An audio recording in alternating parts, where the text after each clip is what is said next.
lập vô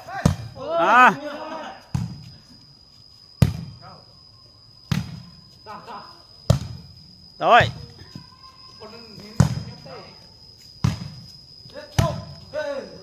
hi nhớ hả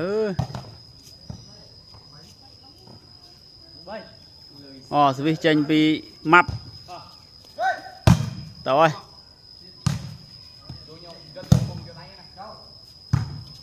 chạy nhảy chạy nhảy dỗi ba chân nhảy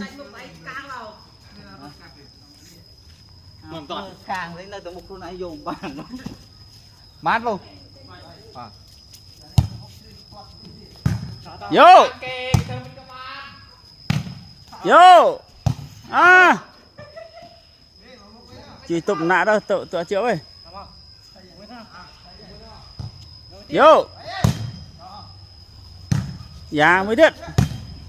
chuyện bạch trường rồi ơi vô rồi